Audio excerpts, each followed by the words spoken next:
छोटू राम जी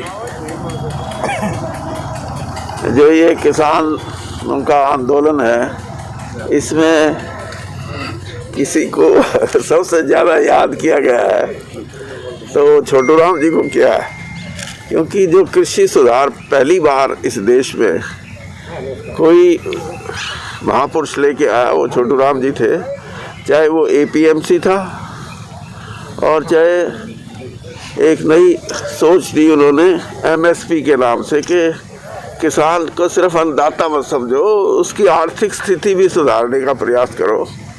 तो अंग्रेज़ के ज़माने में 6 रुपये से और 11 रुपये जो मन का भाव तय करवाया, उससे एक नई सोच पैदा हुई किसान वर्ग में कि हम सिर्फ अपना पेट भरने के लिए, अपने सीरी साझी का पेट भरने के लिए नहीं है, हम आर्थिक तौर पे भी दुनिया की अर्थव्यवस्था में जुड़ना हमारा ज़रूरी है, ताकि हमारे बच्चे, हमारा भविष्य भी वैसा ही हो जैसा किसी एक और काम करने वाले का। कोई इंडस्ट्रियलिस्ट है, कोई बिजनेसमैन है, कोई नौकरी में है।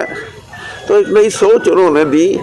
इसीलिए इस किसान आंदोलन में हम जो 75 साल में छोटू राम जी के लिए नहीं कर सके, 2 महीने के आंदोलन ने उनको दूसरे जितने भी राजनेता कृषक समाज से हुए हैं उनमें प्रबल अगर किसी की याद आई किसान को तो वो छोटू राम जी की है। तो आपको ये आंदोलन जितना लंबा चलेगा उससे किसी को लाभ नहीं मिलने वाला, सरकार में बैठे लोगों को भी नहीं मिलना, और ये आंदोलन आहिस्ता आहिस्ता इसकी शक्ल बदल रही है। अभी तक तो हम ये समझते थे हमारा आंदोलन है, किसानों का है, लेकिन आज जो कंज्यूमर है, कंज्यूमर को हिंदी में क्या बोलते हैं, उपभोक्ता को ज़्यादा चोट लगने की संभावना उसको नज़र आने लगी है। तो ये एक समाज का आंदोलन बन के हो रहा है। तो मेरा अपना ये मानना है कि जल्दी इसका समाधान निकले, उतना ही राष्ट्र हित में भी है, किसान हित में भी है, और जो सरकार चला रहे हैं उनके भी हित में है। सर 170 से ज़्यादा किसान शहीद हो रहे हैं, उनके बारे में क्या राय है सर? देखिए, आप अगर हमारे किसी मंत्री के बारे में पूछ रहे हो मेरे से तो अलग बात है। नहीं, राय सबकी अलग अलग होती है। राय नहीं, मैंने यही देखे भाई, पत्रकार भी देखे। वो जो गए थे लोग जो शहीद हुए हैं, वो किसी एक पर्पस के लिए, एक उद्देश्य के लिए उन्होंने अपने प्राणों को त्यागा है। ये कोई छोटी बात नहीं है।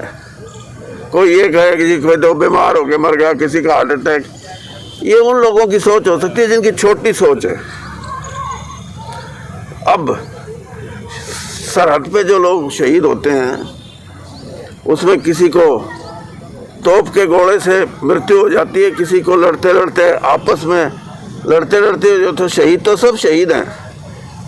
तो इसलिए किसान वर्ग को ये शहादत, ये भी अपने आप में एक ऐतिहासिक बात है, और वो तब है जब कोई वायलेंस नहीं हुआ, कोई ऐसी चीज़ नहीं हुई अपने आप में। जैसे मैंने कहा कि इस देश में, क्या दुनिया में इतना लंबा आंदोलन, और वो भी शांति प्रिय हो, ये किसान ही कर सकता है। तो साहब आपको क्या लगता है, इसका हल क्या नज़र आ रहा है आपको, अभी जो एक आंदोलन इतना लंबा खिंचता चला जा रहा है?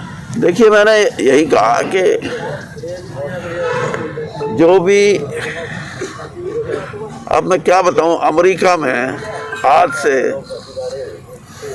87, तो कितने साल हो गए? 13 और 21 34 साल हो गए। 34 नहीं, 76 24 हाँ 44 साल में सिर्फ 1500 ट्रैक्टर सड़कों पर उतरे थे। अमेरिका की सरकार ने अपना कानून बदलना पड़ा था। अब आप अंदाजा लगा लो। तो आपका मानना है कि सरकार को यहाँ मतलब जो तीनों कानून है इनको वापस ले लेना चाहिए? देखिए, आप पत्रकारिता से हटके बात करो मेरे से। मैं जो बात कह रहा हूँ, मैं ये कह रहा हूँ कि तीनों कानून, मेरा तो ये सुझाव है, बल्कि तीनों कानून सरकार को किसानों को दे देने चाहिए। भाई ये हमने बनाए हैं, और इनमें आप अपने बना के दे दो, फिर बैठ के बात करते हैं, हो गया मामला हल। बड़ा आसान है, लेकिन कोई मेरी माने तो। Thank you sir.